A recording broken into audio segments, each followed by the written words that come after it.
देखो एक क्वेश्चन है, एक कॉन्सेप्चुअल क्वेश्चन है, इसका जो भी रिजल्ट आएगा आप याद कर लेना। क्वेश्चन ये है, क्वेश्चन ये कह रहा है कि सपोज आपके पास एक चार्ज क्यू है, ओके, और इस चार्ज क्यू को आपको डिवाइड करना है। कई लोगों को आंसर भी पता होगा इस क्वेश्चन का। क्यू है, उस चार्ज को डिवाइड करना है सच दैट जब आप डिवाइड कर लोगे दो पार्ट में इसको, तो उनके बीच में जो फोर्स ऑफ अट्रैक्शन या रिपल्शन, जो भी इलेक्ट्रोस्टैटिक फोर्स है, वो फोर्स जो है वो मैक्सिमम होना चाहिए। ओके, तो आप इसको किस तरह से डिवाइड करोगे ये बताओ। तो इस तरह से आप क्यू को डिवाइड करो सच दैट इनके बीच लगने वाला फोर्स जो है वो मैक्सिमम हो जाए। ठीक है, फोर्स का वैल्यू मैक्सिमम होना चाहिए। क्वेश्चन समझ गए? ठीक है, तो देखो ये टाइप का जो क्वेश्चन सॉल्व करने का एक तरीका होता है कि मैक्सिमम क्या होगा, मिनिमम क्या होगा। तो मैथमेटिक्स में एक चैप्टर है जिसका नाम है मैक्सिमा एंड मिनिमा। मैक्सिमा और मिनिमा में होता क्या है कि मान लो आपके पास एक फंक्शन है y is equal to F X. एक फंक्शन है y, किसका फंक्शन है, ये x का फंक्शन है। अगर मैं आपसे पूछूं कि मुझको y का जो है वो मैक्सिमम वैल्यू बताओ क्या होगा, या y का मिनिमम वैल्यू बताओ क्या होगा, ठीक है, y का मैक्सिमम वैल्यू क्या है, ठीक है, या y का मिनिमम वैल्यू क्या है, या आप ऐसे भी कह सकते हो कि मुझको x का वो वैल्यू बताओ, x का वो वैल्यू बताओ जहां पर ये फंक्शन जो है मैक्सिमम वैल्यू रखेगा, या x का वो वैल्यू बताओ जहां पर ये फंक्शन जो है अपना मिनिमम वैल्यू रखेगा। तो इस टाइप के क्वेश्चन को सॉल्व करने के लिए आप एक कॉन्सेप्ट यूज करते हो मैक्सिमा और मिनिमा का। ठीक है, इसको करने के लिए आपको 3 स्टेप है जो फॉलो करना पड़ेगा। पहला स्टेप ये है कि जो भी फंक्शन आपको दिया हुआ है y is equal to F x, तो सबसे पहले आप इसको डिफरेंशिएट कर दो with respect to x। Okay, तो जैसे यहाँ पर आप डिफरेंशिएट करोगे तो ये हो जाएगा dy बाई dx। ठीक है, तो ये आपका फर्स्ट स्टेप हो गया।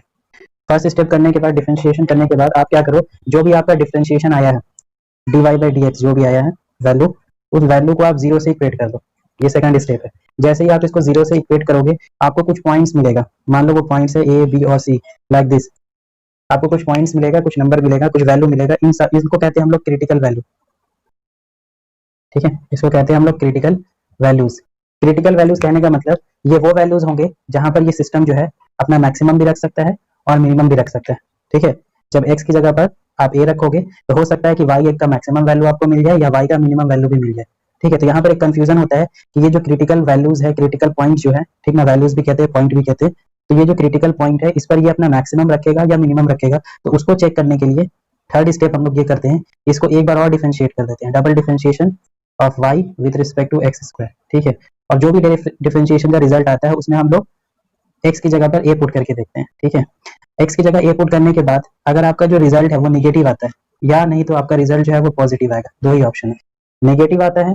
अगर आपका रिजल्ट जो है वो निगेटिव आता है, इसका मतलब आपका ये जो पॉइंट ए है तो ये हो जाएगा point of maximum, point of maximum. और अगर आपका डबल डिफरेंशिएशन का वैल्यू ए पॉइंट पर पॉजिटिव आ जाता है, ठीक है, तो आप समझ जाना कि ये जो मेरा क्रिटिकल पॉइंट है ये पॉइंट ऑफ मिनिमा है। ठीक है, अगर मैं ये वैल्यू यहाँ पुट करूँ तो मिनिमम वैल्यू आएगा। तो अगर पॉजिटिव रिजल्ट आ रहा है तो this is point of minima.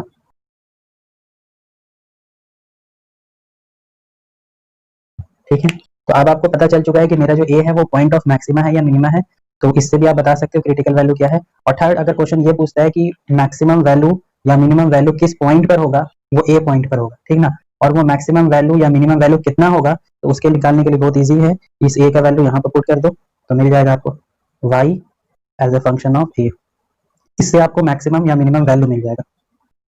ठीक है, तो दो क्वेश्चन है, या आपसे क्वेश्चन पूछा जा सकता है कि मैक्सिमम वैल्यू बताएं या मिनिमम वैल्यू बताएं, फर्स्ट क्वेश्चन। सेकंड क्वेश्चन पूछा जा सकता है कि सिर्फ आप कंडीशन बताएं कि किस पॉइंट पर मैक्सिमम होगा या मिनिमम होगा। ठीक है, तो अभी फिलहाल हम लोग का ये जो क्वेश्चन है इसमें ये कॉन्सेप्ट यूज होगा, क्योंकि हमसे पूछा जा रहा है मैक्सिमम फोर्स का कंडीशन, कि बताओ क्यू को हम लोग कैसे डिवाइड करें ताकि इनके बीच में लगने वाला जो फोर्स है वो मैक्सिमम हो जाए। तो आप समझ गए कि ये टॉपिक का हेल्प मुझको लेना पड़ेगा। ठीक है, हम देखो, सपोज करो कि आपने ये जो चार्ज है क्यू, इसको दो पार्ट में डिवाइड कर दिया। एक चार्ज लिया क्यू, दूसरा पार्ट क्या हो जाएगा, क्यू माइनस क्यू। ठीक है, अब इन दोनों चार्जेस को आपने एक पार्टिकुलर सेपरेशन डी पर रख दिया, ये मानते हुए कि इन दोनों के बीच में जो अभी फोर्स ऑफ इलेक्ट्रोस्टैटिक फोर्स है वो क्या है, मैक्सिमम है। ठीक है, ये मैक्सिमम है। तो पहले ये देखो इनके बीच में इलेक्ट्रोस्टैटिक फोर्स लग कितना रहा है। तो क्लास में आपने पढ़ा था f is equal to k mod q minus q by d square. Okay, तो ये देखो आप कंपेयर करके पढ़ो, y is equal to F x function है, तो यहाँ पर f और किसका फंक्शन है, ये फोर्स किसका फंक्शन है, चार्ज का फंक्शन है, q का। ठीक है, आपको यही तो फाइंड आउट करना है, x। ठीक है, that is q find out करना है। करना क्या है कि इसको डिफरेंशिएट करना पड़ेगा आपको with respect to q। Okay, तो differentiation with respect to q, that is यहाँ पर आप लिखोगे df by dq। Is equal to, ठीक है। अब डिफरेंशिएशन करेंगे, यहाँ पे स्पेस नहीं है, d f by d q is equal to k by d square differentiation of q minus q square, ठीक है। इसके रिस्पेक्ट में, क्यू के रिस्पेक्ट में, तो के upon D square D Q, ये क्यू कैपिटल क्यू तो कांस्टेंट है, क्यू का क्या हो जाएगा 1 हो जाएगा, ये क्यू क्यू स्क्वायर का हो जाएगा 2q, ये हो गया आपका डिफरेंशिएशन। अब इसको क्या करेंगे, जीरो से इक्वेट कर देंगे, तो सर इसको जीरो से इक्वेट कर दिया, ठीक है। जीरो से इक्वेट कर दोगे तो देखो ये वाला टर्म तो जीरो हो जाएगा, बस q minus 2q is equal to zero हो जाएगा, q is equal to result आएगा q/2, मतलब आपको उस कैपिटल चार्ज q को इक्वल हाफ में डिवाइड करना है, इक्वल हाफ में डिवाइड कर दो तो उनके बीच में जो लगने वाला फोर्स है वो मैक्सिमम हो जाएगा, ठीक ना। समझो फॉर एग्जांपल ये 10 कूलम का चार्ज होता है, तो आप इसको डिवाइड करते हैं 5 कूलम और 5 कूलम में, तो अगर आप इसको 6 और 4 में डिवाइड करते तो उनके बीच में लगने वाला फोर्स 5 और 5 के बीच में लगने वाली फोर्स से हमेशा कम होता है। तो अगर आप चाहते हो कि फोर्स जो है वो मैक्सिमम लगे तो आप इक्वल पार्ट्स में इसको डिवाइड कर दोगे, ठीक ना, that is q/2 and q/2। तो ये हो गया आपका कंडीशन, ठीक ना। ये ऐसा समझो कि आपने क्या फाइंड आउट कर लिया, क्रिटिकल पॉइंट फाइंड आउट कर लिया। अगर मुझसे ये पूछा जाता है कि वो मैक्सिमम फोर्स होगा कितना, वो भी बताएं, ठीक ना। तो मैक्सिमम फोर्स निकालने के लिए ये जो मैक्सिमम सॉरी ये जो जनरल इक्वेशन है फोर्स का, इसके क्यू की जगह क्या पुट कर देंगे, q/2 पुट कर देंगे, तो आपको मैक्सिमम फोर्स भी मिल जाएगा।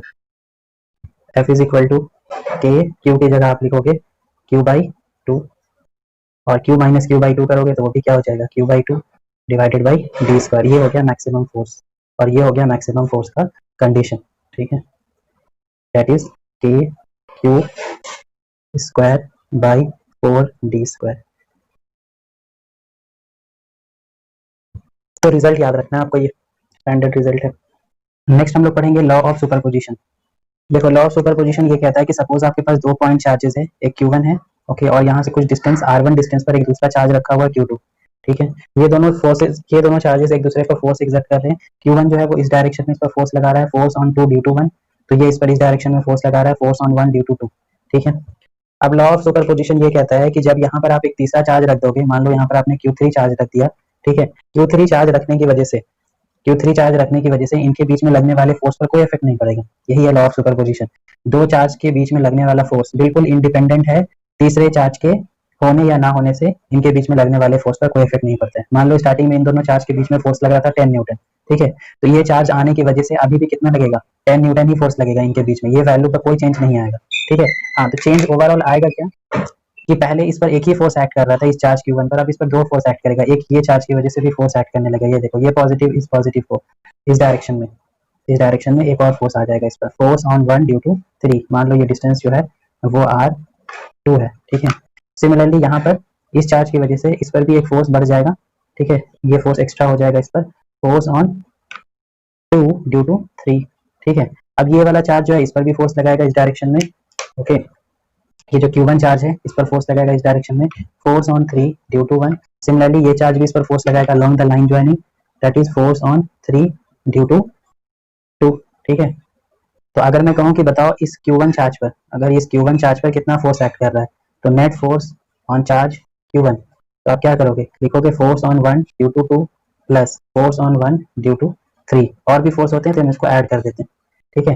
क्योंकि फोर्स आपका वेक्टर क्वांटिटी है तो डायरेक्ट तो ऐड नहीं होगा, किससे ऐड होगा, वेक्टर एडिशन से ऐड होगा, ओके। तो एक स्टेटमेंट ये भी होता है लॉ ऑफ सुपरपोजिशन का, net force acting on a charge is the vector sum of forces acting by the remaining charges.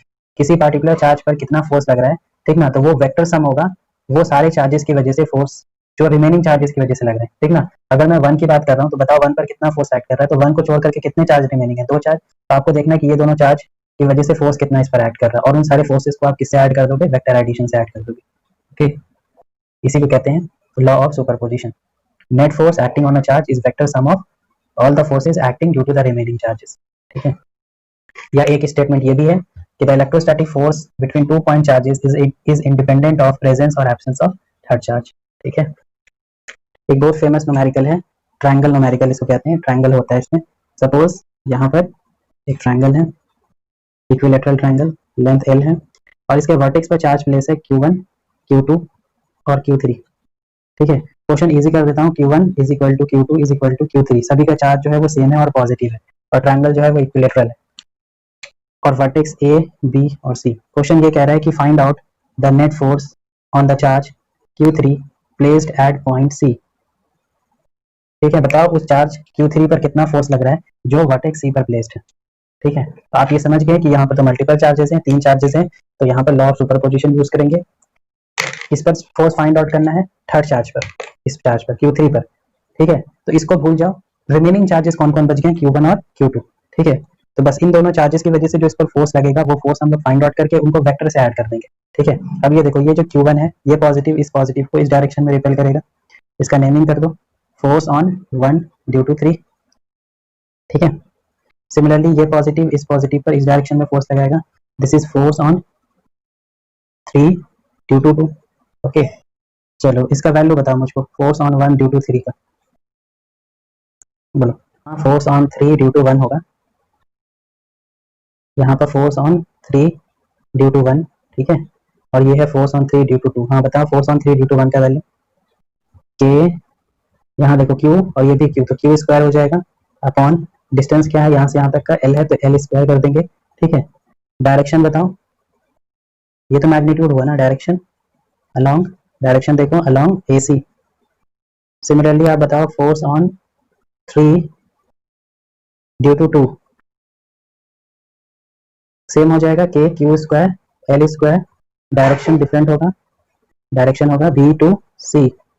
ठीक है, तो नेट फोर्स कितना हो जाएगा इनमें, net force according to law of superposition आपको पता है, net force on charge Q3 क्या करते हैं, वेक्टर एडिशन करते हैं, force on 3 due to 1 plus force on 3 due to 2, इनको वेक्टरिकली ऐड कर दो आप। ओके, वेक्टर से ऐड करते हैं, that is vector law of addition use करते हैं। तो इन दोनों के बीच में ये एंगल कितना है ये तो पता होना चाहिए ना, कितना एंगल हो गया, ये इक्विलैटरल ट्रायंगल है 60 डिग्री, 60 डिग्री, ये कितना हो गया 60 डिग्री। ठीक है, तो पैरेललोग्राम लॉ जब आप यहाँ पर यूज करोगे तो आपका जो रिजल्टेंट फोर्स है वो कुछ इस तरह से होगा, ये का रिजल्टेंट फोर्स एफ नेट। ठीक है, एफ नेट का अगर आपको मैग्नीट्यूड लिखना है फॉर्मूला याद होगा अंडर रूट, क्योंकि इन दोनों का मैग्नीट्यूड सेम है। ठीक है, हाँ इन दोनों का मैग्नीट्यूड सेम है तो आप इसको एफ मान सकते हो। ठीक है, तो ये हो जाएगा F square plus 2 F F cos, इनके बीच में एंगल कितना है 60 डिग्री, कॉस 60 का वैल्यू 1/2, 2 से 2 कैंसिल हो जाएगा। Okay, F square that is √3 F. ठीक है, तो ये हो गया मैग्नीट्यूड। और डायरेक्शन कितना होगा, तो डायरेक्शन के लिए आपने फॉर्मूला पढ़ा था, tan अल्फा, ये एंगल को मान लो क्या है अल्फा है, तो tan alpha is equal to b sin theta by a plus b cos theta. तो tan alpha is equal to b, force तो सेम ही है दोनों मैग्नीट्यूड, तो f sin 60 degree by a plus b cos 60 degree. ठीक है, सारा f जो है वो कैंसिल हो जाएगा, सॉल्व करोगे इसको 1/√3 आएगा। ठीक है, तो अल्फा का वैल्यू कितना आएगा 30 डिग्री। ठीक है, अब मैंने ये डायरेक्ट कैसे लिख दिया, क्योंकि मुझको एक स्टैंडर्ड रिजल्ट याद है, वो आपको भी याद होना चाहिए। ये बोर्ड पॉइंट ऑफ व्यू से मैंने बता दिया कि अगर बोर्ड में ये पेपर आता है तो आपको ऐसे ही सॉल्व करना है फुल लेंथ के साथ। ठीक है, मगर ये एमसीक्यू में अगर आता है तो इसको ओरली सॉल्व करना है आपको, देखो कैसे 2-3 लाइन में सॉल्व कर लेना आपको। यहाँ पर दोनों फोर्स का मैग्नीट्यूड क्या है, सेम है ना, तो याद रखना एक रिजल्ट है वेक्टर का, 11 क्लास में बताया होगा। अगर दो वेक्टर है आपके पास ए एंड बी, ठीक है, दो वेक्टर है ए एंड बी और दोनों वेक्टर का जो मैग्नीट्यूड है, ओके, अगर दोनों वेक्टर का मैग्नीट्यूड सेम है तो उनका जो रिजल्टेंट वेक्टर होगा उसका जो मैग्नीट्यूड है वो डायरेक्ट रिजल्ट आप लिख सकते हो 2a cos थीटा बाई 2। याद था सभी को ये फॉर्मूला। और इनके बीच का अगर आपको एंगल निकालना है तो एंगल निकालने में टेंशन नहीं है, alpha is equal to simply theta by 2 कर दो। ओके, ये चीज यहाँ पर अप्लाई करके देख लो, आपको रिजल्ट मिल जाएगा 2a cos थीटा बाई 2। तो 2 यहाँ पर अगर आपको एफ नेट फाइंड आउट करना था तो 2 a that is force, force को आपने f माना हुआ है, f cos theta by 2 that is 60/2, that is this 30 degree, cos 30 होता है √3/2, देखो कैंसिल हो जाएगा, √3f आ जाएगा। ठीक है, ये हो गया। हाँ, यहाँ पर हम लोग ने इसका वैल्यू नहीं लिखा, आपको वैल्यू तो लिखना पड़ेगा ना, ये तो आपने माना था ना, √3 टाइम्स f का वैल्यू क्या है k q square by l square, तो ये हो गया मैग्नीट्यूड। और ये हो गया 30 डिग्री, 30 डिग्री विथ, देखो दोनों के साथ 30 डिग्री बना रहा है, इक्वल है, तो किसी के साथ भी लिख सकते हो 30 डिग्री विथ f31। होमवर्क है ये। इसमें एक राइट एंगल ट्रायंगल है, राइट एंगल ट्रायंगल है 3 4 5, ओके, और इस पर चार्जेस प्लेस्ड हैं, इक्वल चार्जेस हैं, और Q का वैल्यू जो है वो 2 इंटू 10⁻⁻6 कूलम है, ओके, ये 6 है। तो क्वेश्चन ये कह रहा है find the force on the charge at right angle corner. B point पर सॉल्व करना है, ठीक है, इसको सॉल्व करना, और मैं आंसर लिख देता हूँ। आंसर ये आना चाहिए आपका 45.9 न्यूटन, और डायरेक्शन आना चाहिए tan theta is equal to 16/9, ठीक है, नहीं आएगा तो बताना। ट्रायंगल हो गया। आप सेकंड जो इसका क्वेश्चन करते हैं वो स्क्वायर पर करते हैं, ठीक है। सपोज ये स्क्वायर है,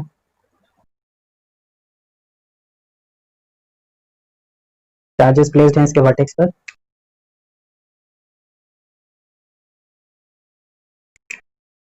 क्वेश्चन ये कह रहा है कि find out the net force on the charge which is placed at point B. जो पॉइंट बी पर जो चार्ज प्लेस्ड है, इस पर बताओ टोटल फोर्स कितना एक्ट कर रहा है। अगर साइड लेंथ जो है वो ए है, that is net force on charge q placed at point B is equal to what, ठीक है। तो फिर से कौन से चार्ज की बात हो रही है, बी चार्ज की बात हो रही है। तो बी चार्ज को के रिमेनिंग देखो, बी चार्ज को रहने दो, इसके रिमेनिंग कितने चार्जेस बच गए, 3 चार्जेस। इन 3 चार्जेस की वजह से हम लोग फोर्स ड्रॉ करेंगे, और उन तीनों फोर्स को हम लोग वेक्टर से ऐड कर देंगे, और वो आंसर हो जाएगा, ठीक है। अब यहाँ देखो, ये ए जो है ये पॉजिटिव, इस पॉजिटिव का अलोंग द लाइन जो है ना इधर रिपेल करेगा, इस फोर्स का नाम दे देते हैं F1। बताओ F1 का वैल्यू डायरेक्शन के साथ, बोलो। के चार्ज देखो सेम है, क्यू स्क्वायर अपॉन ए स्क्वायर, और डायरेक्शन अलोंग ए बी। अब ये पॉजिटिव सी पर जो पॉजिटिव है, इस पॉजिटिव पर नीचे फोर्स लगाएगा, ओके, तो इस फोर्स को हम लोग मान लेते हैं F3, ठीक है। तो F3 का वैल्यू बोलो, सेम होगा के Q square by a square along, magnitude तो सेम है, बस डायरेक्शन चेंज है, अलोंग सी बी, ओके। और लास्ट इस चार्ज की वजह से जो फोर्स होगा वो कुछ इस तरह से होगा, इसको हम लोग मान लेते हैं फोर्स टू, F2, ठीक है। तो F2 का वैल्यू हो जाएगा के, इसका मैग्नीट्यूड डिफरेंट होगा क्योंकि सेपरेशन डिफरेंट है ना, ओके। ये ए है तो ये क्या होगा A√2, ठीक है। स्क्वायर करोगे तो 2a स्क्वायर, इसका डायरेक्शन है अलोंग DB, अलोंग DB। तीन फोर्स है, इनको ऐड करेंगे, दो मेथड है। आप तो चाहो तो सभी को कंपोनेंट में ब्रेक कर दो, एक्स और वाई कंपोनेंट में, एक्स कंपोनेंट को अलग सॉल्व करो, वाई को अलग सॉल्व कर लो, एक मेथड हो सकता है। या एक और इजी मेथड ये हो सकता है कि पहले आप दो फोर्सेस को ऐड कर लो, उसके रिजल्टेंट के साथ तीसरे फोर्स को ऐड कर लो। तो यहाँ देखो F1 और F3, ये F1 है और ये F3 है, क्योंकि इन दोनों का मैग्नीट्यूड क्या है, सेम है, ठीक है। और इन दोनों के बीच में जो एंगल बन रहा है वो 90 डिग्री बन रहा है। तो पहले हम लोग F1 और F3 को ऐड कर लेते हैं, ठीक है। उसका जो भी रिजल्ट आएगा उसमें F2 को ऐड कर लेंगे, ठीक है। तो फाइनल रिजल्ट मुझको मिल जाएगा। तो पहले F1 और F2 को ऐड करना है। तो देखो अच्छी बात यह है कि दोनों का मैग्नीट्यूड जो है वो सेम है, और जब मैग्नीट्यूड सेम होता है तो मैंने आपको डायरेक्ट रिजल्ट बताया है कि मान लो F डैश जो है, F डैश जो है वो बेसिकली किसका सम है, F1 प्लस F3 का सम है। तो F डैश का वैल्यू आप डायरेक्ट लिख सकते हो 2a cos थीटा बाई 2, ठीक है। 2f का value k Q square by a square, इनके बीच में एंगल 90 है, हाफ करोगे cos 45, cos 45 का वैल्यू 1/√2, ये कैंसिल हो जाएगा, √2 times k Q square by a square, ठीक है। और डायरेक्शन के लिए मैंने बताया था कि बस डायरेक्शन में क्या करना होता था, थीटा बाई 2 करना होता था, दैट इज 45 डिग्री हो जाएगा, बिल्कुल मिडिल से जाएगा, ठीक है, 45 डिग्री। मतलब इसका जो रिजल्टेंट है ये भी ऐसे है, इसको मैंने F डैश माना हुआ है। अब देखो F डैश और F2 दोनों सेम डायरेक्शन में है, ठीक है। तो F नेट का वैल्यू क्या हो जाएगा, total force on charge q placed eight B is F dash plus F2, vector sum of F dash and F2। दोनों का डायरेक्शन सेम है, ठीक है। तो आप इसको डायरेक्ट ऐड कर सकते हो। इसका मैग्नीट्यूड कितना है, √2 times a Q square by a square, plus F2 का मैग्नीट्यूड क्या है, k Q square by 2a square, okay. Direction आपको पता है अलोंग DB।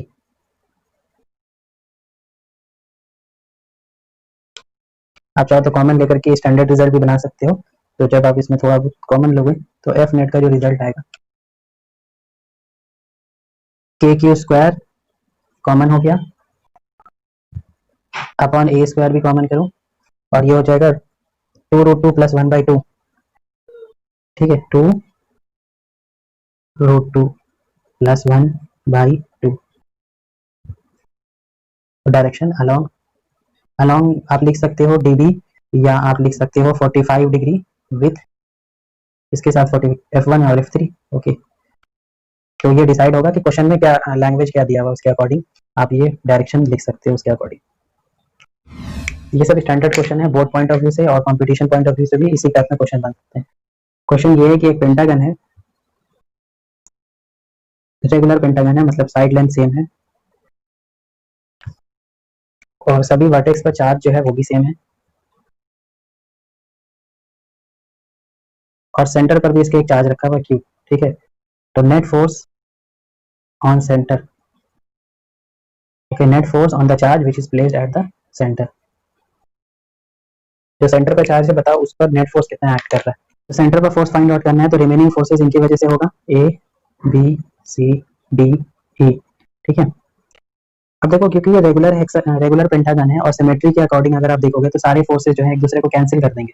ठीक है, सारे फोर्सेज एक दूसरे को कैंसिल करके जो रिजल्टेंट फोर्स सेंटर पर आएगा वो जीरो आएगा।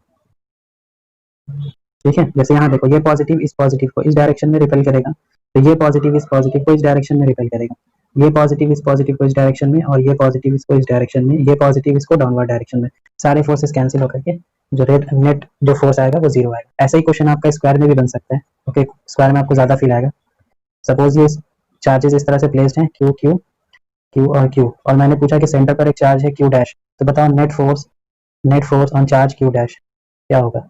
तो आप सिमेट्री से देखो सारे फोर्सेस एक दूसरे को कैंसिल करके net force on charge Q dash जो है वो जीरो आ जाएगा। ये देखो ये पॉजिटिव इस पॉजिटिव को इस डायरेक्शन में रिपेल करेगा, ओके, और ये पॉजिटिव इस पॉजिटिव को इस डायरेक्शन में, ये पॉजिटिव इसको इस डायरेक्शन में, ये पॉजिटिव इसको इस डायरेक्शन में। अब क्योंकि सारे फोर्सेस का मैग्नीट्यूड सेम है, सारे फोर्सेस का क्या है मैग्नीट्यूड सेम है ना, F इज इक्वल टू के सभी के लिए, देखो क्यू सभी फोर्सेस का मैग्नीट्यूड भी सेम है। देखो इसके लिए अगर आप फोर्स डिफाइन करोगे F is equal to k q q dash by ये जो डिस्टेंस है ये सभी के लिए तो सेम ही है।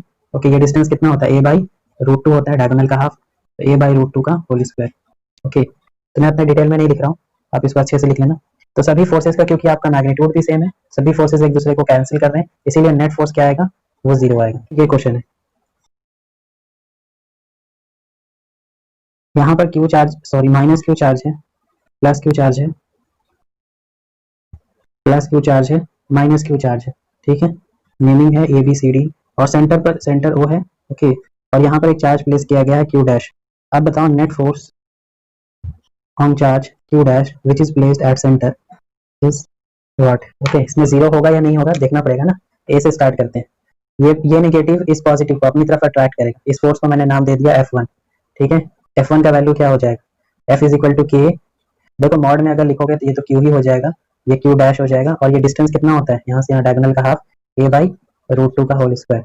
और डायरेक्शन अगर आपको लिखना होगा तो आप लिखोगे अलोंग। अब क्योंकि ये क्वेश्चन बोर्ड में आएगा तो आपको आंसर इस टाइप का भी क्वेश्चन बोर्ड में आता है तो आपको आंसर पता होता है जीरो होता है और फिर भी आपको पूरा लैंग्वेज लिखना पड़ता है, स्टेप मार्किंग है ना, इसलिए आप ये सब भी मैं लिख रहा हूँ ताकि आप सीख लो कि लिखते कैसे न्यूमेरिकल। तो इसमें डायरेक्शन आपको बताना पड़ेगा अलोंग ओ ए।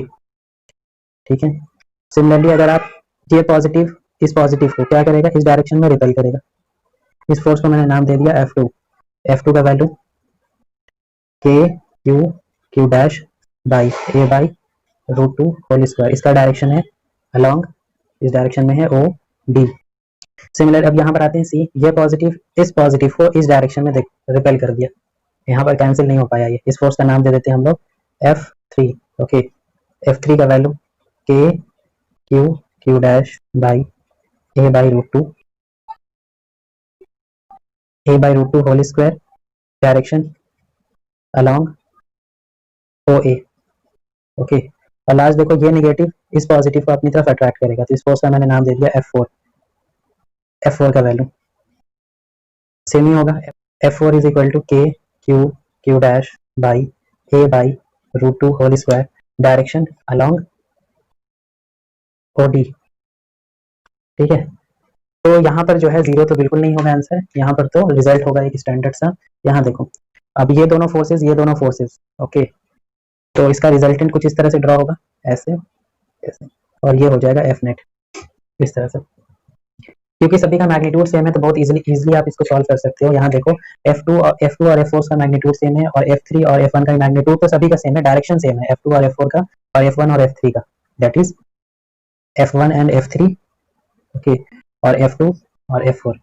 ठीक है, तो पहले इन दोनों को ऐड कर दो, इन दोनों को ऐड कर दो, फिर आपस में इन दोनों को वेक्टर से ऐड कर दो तो आपको रिजल्ट मिल जाएगा। ठीक है, तो जब आप इन दोनों को ऐड करोगे F2 और F4 को, ये रहा F2 और F4, तो बस इसको डबल कर दो। ठीक है, इसको मैं मान लेता हूँ F डैश।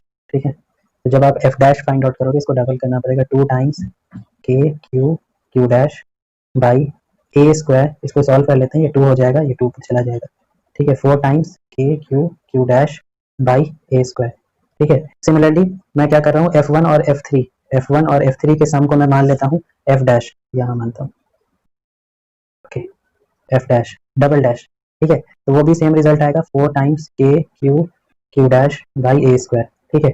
अब F डबल डैश और F डैश के बीच में इन दोनों को ऐड करना है, ठीक ना, तो इन दोनों के बीच में एंगल कितना होगा ये, तो ये डायगोनल कितने पे कट करते हैं, 90 पे कट करते हैं, ठीक है, तो ये हो गया। अब फिर से देखो इन दोनों का जो मैग्नीट्यूड है वो सेम है, तो हम लोग डायरेक्ट रिजल्ट यूज करेंगे, 2a cos थीटा बाई 2 का रिजल्ट, तो फाइनल देखो आंसर आ रहा है इसमें, f net is equal to 2a that is magnitude 4k q q dash by a square cos 45 degree, 90 by 2 that is 45 degree, cos 45 का value होता है 1 by root 2, ठीक है, ये रूट 2 से ये कैंसिल हो जाएगा, आंसर हो जाएगा 4 रूट 2 टाइम्स के q q dash by a square, ठीक है, और डायरेक्शन बिल्कुल मिडिल से पास करेगा, दैट इज 45 डिग्री एंगल बनाएगा, ओके, डायरेक्शन लिखना होगा तो 45 डिग्री विथ ओडी, ओके, या ओ ए, ये हो सकता है, तो ध्यान देना इस टाइप का अगर क्वेश्चन है ऑप्शन जीरो हो तो थोड़ा ध्यान देना, जरूरी नहीं कि आंसर हमेशा जीरो हो, ठीक है, इसमें जीरो तो नहीं हुआ, स्क्वायर है, चार्ज जो है वो क्यू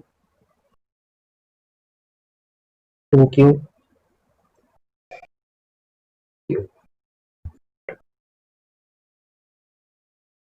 सेंटर पर एक चार्ज है, नेगेटिव चार्ज, ठीक है, F net on negative charge which is placed at the centre is, क्या आंसर जीरो है, ये पॉजिटिव इस पॉजिटिव को इस डायरेक्शन में रिपेल करेगा, ठीक है, और ये चार्ज इसको इस डायरेक्शन में रिपेल करेगा, इन दोनों की वजह से बनने वाला जो फोर्स होगा ना उनका मैग्नीट्यूड भी सेम होगा, क्योंकि क्यू क्या है, सेम है दोनों के लिए, ये फोर्स एक दूसरे कैंसिल है, ठीक है, हाँ अट्रैक्ट होगा, ये क्यू इस माइनस क्यू को अपनी तरफ अट्रैक्ट करेगा F1, और ये क्यू इस माइनस क्यू को अपनी तरफ अट्रैक्ट करेगा F2 से, और F1 और F2 का मैग्नीट्यूड भी सेम आएगा, k q q by a by root 2 का होल स्क्वायर, मैग्नीट्यूड भी सेम होगा, ठीक है, सिमिलरली ये पॉजिटिव इस नेगेटिव को अपनी तरफ अट्रैक्ट करेगा विद फोर्स मान लो F3, उसी तरह से ये पॉजिटिव इस नेगेटिव को अपनी तरफ अट्रैक्ट करेगा विद फोर्स F4, यहाँ पर भी F3 और F4 का मैग्नीट्यूड सेम होगा, तो ये दोनों फोर्स एक दूसरे को कैंसिल, नेट फोर्स जीरो, ठीक है।